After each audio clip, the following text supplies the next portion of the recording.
Hello, boys and girls. Did you have a good day today? I missed you. I am so happy to see you here. Today we're going to read a special story, How the Grinch Stole Christmas. Every Who down in Whoville liked Christmas a lot. But the Grinch who lived just north of Whoville, well, he did not. The Grinch hated Christmas the whole Christmas season. Now, please don't ask why. No one quite knows the reason. It could be his head wasn't screwed on just right. It could be perhaps that his shoes were too tight. But I think that the most likely reason of all may have been that his heart was 2 sizes too small. But whatever the reason, his heart or his shoes, he stood there on Christmas Eve hating the Whos, staring down from his cave with a sour, Grinchy frown as the warm lighted windows below in their town. For he knew every Who down in Whoville beneath was busy now hanging a mistletoe wreath. And they're hanging their stockings, he snarled with a sneer. Tomorrow is Christmas, it's practically here. Then he growled with his Grinch fingers nervously drumming. I must find some way to stop Christmas from coming. For tomorrow he knew all the Who girls and boys would make bright and early. They'd rush for their toys. And then, oh, the noise, noise. That's one thing he hated, the noise. Then the Whos, young and old, would sit down to feast, and they'd feast. And they'd feast, and they'd feast. They would feast on the Who pudding and rare Who roast beast, which was something the Grinch couldn't stand in the least. And then they'd do something he liked least of all. Every Who down in Whoville, the tall and the small, would stand close together with Christmas bells ringing. They'd stand hand in hand and the Whos would start singing.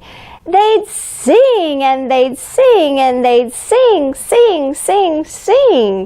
And the more the Grinch thought of this Who Christmas sing, the more the Grinch thought, I must stop this whole thing.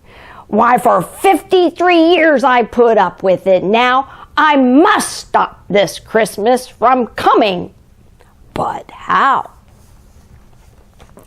Then he got an idea. An awful idea. The Grinch got a wonderful, awful idea. I know just what to do, the Grinch laughed in his throat, and he made a quick Santa Claus hat and a coat, and he chuckled and chuckled. What a great Grinchy trick! With this coat and this hat, I just look like Saint Nick. All I need is a reindeer, the Grinch looked around, but since reindeer are scarce, there was none to be found. Did that stop the old Grinch? No, the Grinch simply said, if I can't find a reindeer, I'll make one instead. So he called his dog Max. Then he took some red thread and he tied a big horn on the top of his head. Then he loaded some bags and some old empty sacks on a ramshackle sleigh and he hitched up old Max. Then the Grinch said, Giddy up! And the sleigh started down toward the homes where the Whos lay a snooze in their town.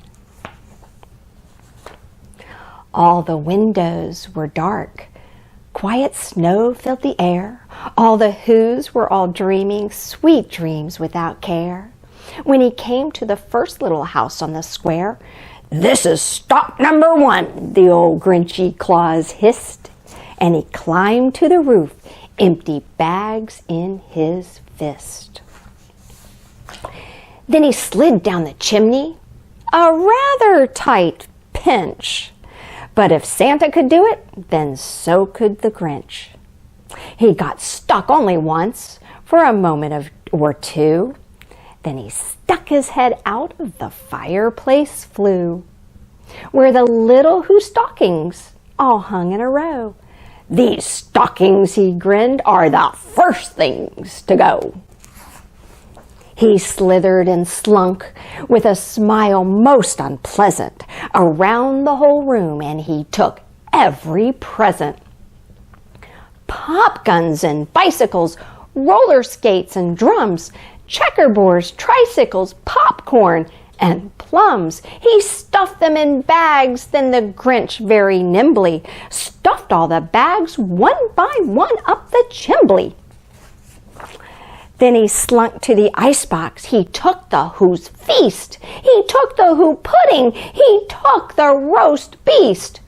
He cleaned out that icebox as quick as a flash. Why, that Grinch even took their last can of Who hash. Then he stuffed all the food up the chimney with glee. "And now," grinned the Grinch, "I will stuff up the tree." And the Grinch grabbed the tree and he started to shove, when he heard a small sound like the coo of a dove. He turned around fast and he saw a small Who, little Cindy Lou Who was not more than 2. The Grinch had been caught by this tiny Who daughter, who'd got out of bed for a cup of cold water. She stared at the Grinch and she said, "Santa Claus, why are you taking our Christmas tree? Why?" But you know that old Grinch was so smart and so slick, he thought up a lie and he thought it up quick. "Why, my sweet little tot," the fake Santa Claus lied, "there's a light on this tree that won't light on one side. So I'm taking it home to my workshop, my dear. I'll fix it up there, then I'll bring it back here." And his fib fooled the child, then he patted her head. He got her a drink and he sent her to bed. And when Cindy Lou Who went to bed with her cup, he went to the chimney and stuffed the tree up. Then the last thing he took was the log for their fire. Then he went up the chimney himself, the old liar. On their walls he left nothing but hooks and some wire, and the one speck of food he left in the house was a crumb that was too small for even a mouse. Then he did the same thing to the other Who's houses, leaving crumbs much too small for the other Who's mouses. It was 1/4 dawn. All the Who's still in bed, all the Who's still a snooze, when he packed up his sled. Packed it up with their presents, the ribbons, the wrappings, the rags and the tinsel, the trimmings, the trappings. 3,000 feet up the site of Mount Clumpit, he rode with his load to the tip-top to dump it. Pooh, pooh to the Who, he was Grinchly humming. They're finding out now that no Christmas is coming. They'll just wake up, I know just what they'll do. Their mouths will hang open a minute or two. Then the Who's down in Whoville will all cry, "Boo, hoo, hoo." "That's a noise," grinned the Grinch, "that I simply must hear." So he paused, and the Grinch put his hand to his ear. And he did hear a sound rising over the snow. It started in low, then it started to grow. But the sound wasn't sad. Why, the sound sounded merry. It couldn't be so, but it was merry, very. He stared down at Whoville. The Grinch popped his eyes. Then he shook. What he saw was a shocking surprise. Every Who down in Whoville, the tall and the small, was singing without any presents at all. He hadn't stopped Christmas from coming. It came. Somehow or other, it came just the same. And the Grinch with his Grinch feet, ice cold in the snow, stood puzzling and puzzling. How could it be so? It came without ribbons. It came without rags. It came without packages, boxes, or bags. And he puzzled 3 hours till his puzzler was sore. Then the Grinch thought of something he hadn't before. Maybe Christmas, he thought, doesn't come from a store. Maybe Christmas, perhaps, means a little bit more. And what happened there? Well, in Whoville they say that the Grinch's small heart grew 3 sizes that day.